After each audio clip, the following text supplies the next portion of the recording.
ഈശോ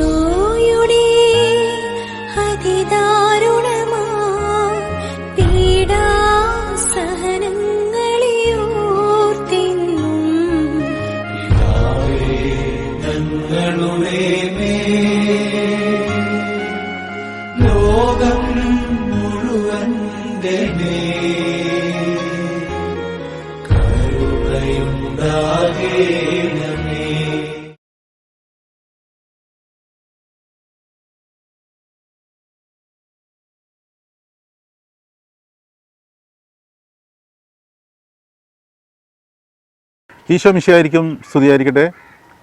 ഇന്ന് 12-ാം ദിവസത്തിലേക്ക് നമ്മൾ കടന്നിരിക്കുകയാണ്. ഇന്ന് നമ്മൾ ധ്യാനിക്കുന്ന വചനം വിശുദ്ധ യോഹന്നാൻ്റെ സുവിശേഷം 8-ാം അധ്യായം 21 മുതൽ 30 വരെയുള്ള തിരുവചനങ്ങൾ.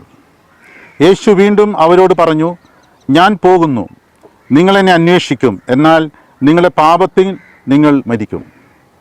ഞാൻ പോകുന്നിടത്തേക്ക് വരാൻ നിങ്ങൾക്ക് കഴിയുകയില്ല. അപ്പോൾ യഹൂദർ പറഞ്ഞു, ഞാൻ പോകുന്നിടത്തേക്ക് വരാൻ നിങ്ങൾക്ക് കഴിയുകയില്ല എന്ന് അവൻ പറയുന്നല്ലോ, അവൻ ആത്മഹത്യ ചെയ്തേക്കുമോ? അവൻ പറഞ്ഞു, നിങ്ങൾ താഴെ നിന്നുള്ളവരാണ്, ഞാൻ മുകളിൽ നിന്നുള്ളവനും. നിങ്ങൾ ഈ ലോകത്തിൻ്റേതാണ്, ഞാൻ ഈ ലോകത്തിൻ്റേതല്ല. നിങ്ങൾ നിങ്ങളുടെ പാപങ്ങളിൽ മരിക്കും എന്ന് ഞാൻ നിങ്ങളോട് പറഞ്ഞു. എന്തെന്നാൽ ഞാൻ തന്നെ എന്ന് വിശ്വസിക്കുന്നില്ലെങ്കിൽ നിങ്ങൾ നിങ്ങളുടെ പാപങ്ങളിൽ മരിക്കും.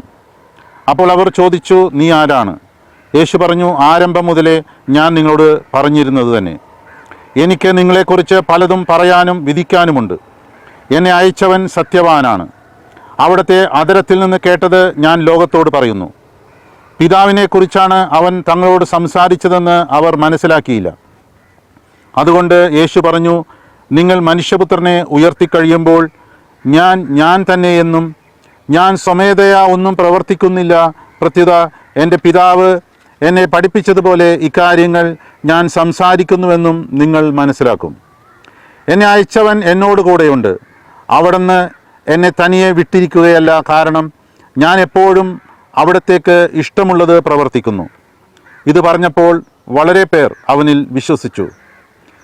കർത്താവിൻ്റെ സുവിശേഷം.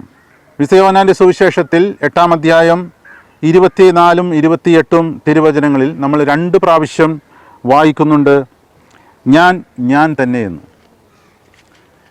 ഇന്നത്തെ ഈ കാലഘട്ടത്തിൽ പലർക്കും ഒരു സംശയമാണ്, ഈശോ ആരാണ്? ഈശോ ദൈവമാണോ? അങ്ങനെ പലരും ഇങ്ങനെ ചോദിച്ചു കൊണ്ടിരിക്കുന്നു.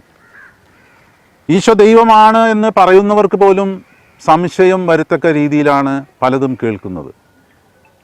എന്നാൽ നമ്മളിവിടെ വായിക്കുന്നു, പുറപ്പാട് 3:14 നമ്മളിങ്ങനെ വായിക്കുന്നുണ്ട്, ദൈവം മോശയോട് അരുളി ചെയ്തു, ഞാൻ തന്നെ.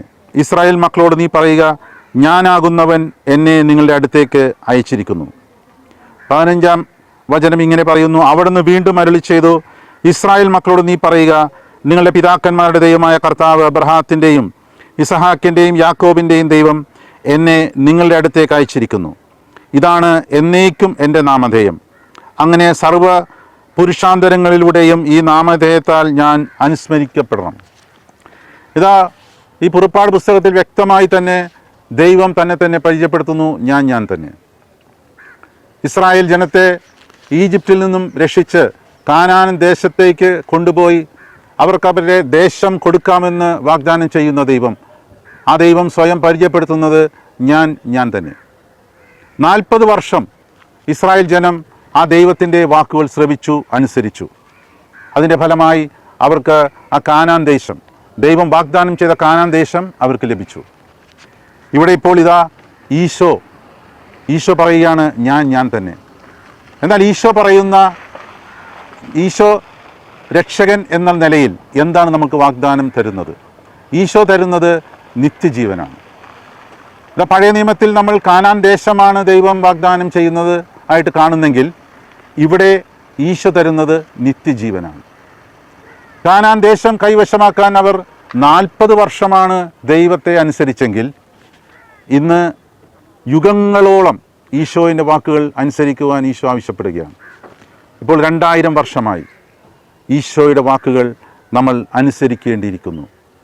അപ്പോൾ അന്ന് പിതാവായ ദൈവം ഞാൻ തന്നെ എന്ന് പറഞ്ഞിട്ടുണ്ടെങ്കിൽ ഇന്ന് പുത്രനായ ദൈവവും പറയുന്നു, ഞാൻ ഞാൻ തന്നെ. പുത്രനായ ദൈവത്തിൻ്റെ വാക്കുകൾ അനുസരിച്ച് ജീവിക്കുക. നമ്മൾ വിശ്വസിക്കുന്നു എന്ന് പലപ്പോഴും ഏറ്റു പറയാറുണ്ട്. ഞാൻ ദൈവത്തിൽ വിശ്വസിക്കുന്നു, ഈശോയിൽ വിശ്വസിക്കുന്നു.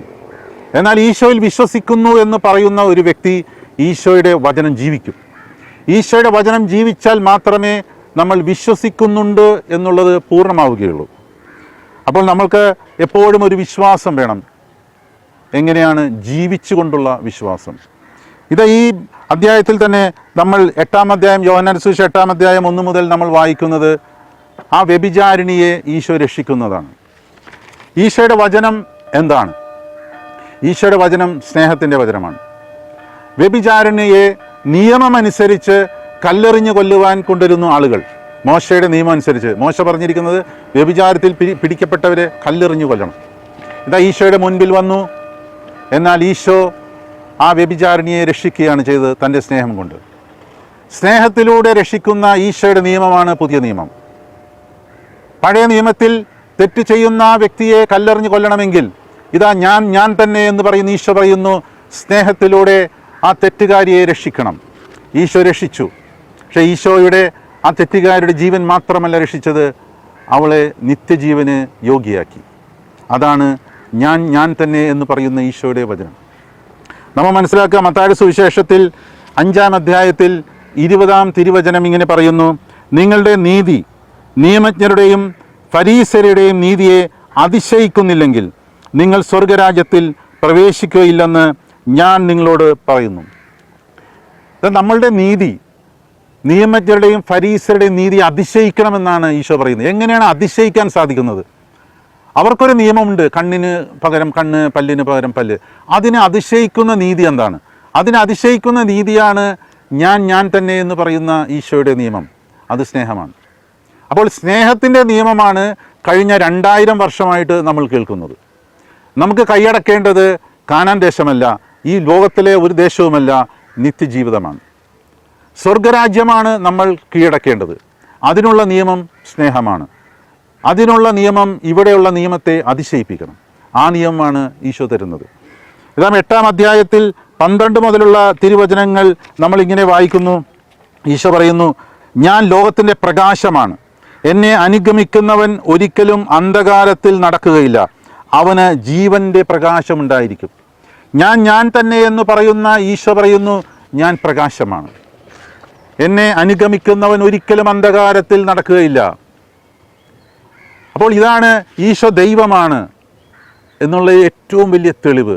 ഞാൻ തന്നെ. പിതാവായ ദൈവം പറഞ്ഞ അതേ പേരാണ് ഇന്നും ഈശോയ്ക്കുള്ളത്, ഞാൻ തന്നെ. അപ്പോൾ ഈശോ പിതാവായ ദൈവം ആ ഒരു കാനാൻ ദേശമാണ് ഇസ്രായേൽ ജനത്തിന് വാഗ്ദാനം ചെയ്തെങ്കിൽ ഈശോ നമുക്ക് വാഗ്ദാനം ചെയ്യുന്നത് നിത്യജീവനാണ്. എന്നാൽ ഈശോ വാഗ്ദാനം ചെയ്യുമ്പോൾ ഈശോ എന്താണ്, എങ്ങനെയാണ് അത് വാഗ്ദാനം ചെയ്തത് എന്നുകൂടി നമ്മൾ അറിഞ്ഞിരിക്കണം. ഇതാ നമുക്കറിയാം, വിശുദ്ധ മത്തായിയുടെ സുവിശേഷം 16-ാം അധ്യായം 21-ാം തിരുവചനം ഈശോ തൻ്റെ പീഡാനുഭവ മരണത്തെക്കുറിച്ച് സൂചിപ്പിക്കുന്നു. അതാണ് ഈശോ. ഒരു വാഗ്ദാനം ചെയ്തിട്ട് നിങ്ങളെല്ലാവരും നിത്യജീവന അർഹത നേടി എന്നല്ല ഈശോ പറയുന്നത്.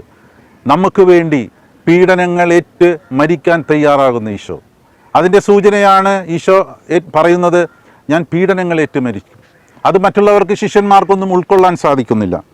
അതേ ഈശോ തന്നെ ഗെത്സമൻ തോട്ടത്തിൽ വെച്ച് പ്രാർത്ഥിക്കുന്നു, പിതാവേ, കഴിയുമെങ്കിൽ ഈ പാനപാത്രം എന്നിൽ നിന്ന് അകന്നു പോകട്ടെ, എങ്കിലും എൻ്റെ ഇഷ്ടമല്ല നിൻ്റെ ഇഷ്ടം നിറവേറട്ടെ. അതാണ് ഈശോ. ഞാൻ തന്നെ എന്ന് പറയുന്ന ഈശോ അതാണ്. അതുപോലെ തന്നെ ലൂക്കായുടെ സുവിശേഷത്തിൽ 23-ാം അധ്യായത്തിൽ 34-ാം തിരുവചനം ഈശോ പറഞ്ഞു, പിതാവേ, ഇവരോട് ക്ഷമിക്കണമേ, ഇവർ ചെയ്യുന്ന എന്തെന്ന് ഇവരറിയുന്നില്ല. നോക്കുക ഈശോയുടെ പ്രത്യേകത. ഈശോ ക്ഷമിച്ചു കഴിഞ്ഞു. ഇനി പിതാവിനോട് പറയുകയാണ്, തന്നെ ദ്രോഹിച്ചവരോട് പിതാവെ അങ്ങ് ക്ഷമിക്കണമേ, ഇവരെ ഒരു കാരണവശാലും ശിക്ഷിക്കരുത് എന്നാണ് കുരിശിൽ കിടന്നുകൊണ്ട് ഈശോ പറയുന്നത്. ഇതാണ് നമ്മുടെ നിയമത്തെ അതിശയിപ്പിക്കുന്ന നിയമം. ഈ നിയമമാണ് നമ്മൾ കൊണ്ടു നടക്കേണ്ടത്. മറ്റുള്ളവരെ, നമ്മളെ വേദനിപ്പിക്കുന്നവരെ രക്ഷിക്കുന്ന നിയമമാണ് നമ്മുടെ നിയമം. അത് നമ്മളോട് പറഞ്ഞത് ഞാൻ തന്നെ എന്ന് പറഞ്ഞ ഈശോയാണ്. നമുക്ക് ആ ഈശോയുടെ കൂടെ നടക്കാം, ഈശോയോടൊപ്പം ആയിരിക്കാം. നമുക്ക് പ്രാർത്ഥിക്കാം, ഈശോയെ, ഈശോ അങ്ങ് ഞാൻ തന്നെ എന്ന് പറഞ്ഞപ്പോൾ എനിക്ക് മനസ്സിലായി, ഈശോയെ അങ്ങ് സ്നേഹമാണ്. ഞാൻ തന്നെ, സ്നേഹം തന്നെയാണ് എന്നാണ് അങ്ങ് പറഞ്ഞത്. ഇനി ഞാൻ തിരിച്ചറിയുന്ന ഈശോയെ, എന്നെ വേദനിപ്പിക്കുന്നു, എന്നെ ദ്രോഹിക്കുന്ന എല്ലാവരെയും സ്നേഹിച്ചുകൊണ്ട് ദൈവത്തിന് വേണ്ടി നേടാനുള്ള എല്ലാ കൃപയും എനിക്ക് നൽകണമേ എന്ന് ഞാൻ പ്രാർത്ഥിക്കുന്നു. പിതാവിൻ്റെയും പുത്രൻ്റെയും പരിശുദ്ധാത്മാവിൻ്റെയും നാമത്തിൽ ആമേൻ. ഈശോയുടെ അതിദാരുണമാം പീഡാസഹനങ്ങളെ ഓർത്തെന്നും പിതാവേ, ഞങ്ങളുടെ മേൽ,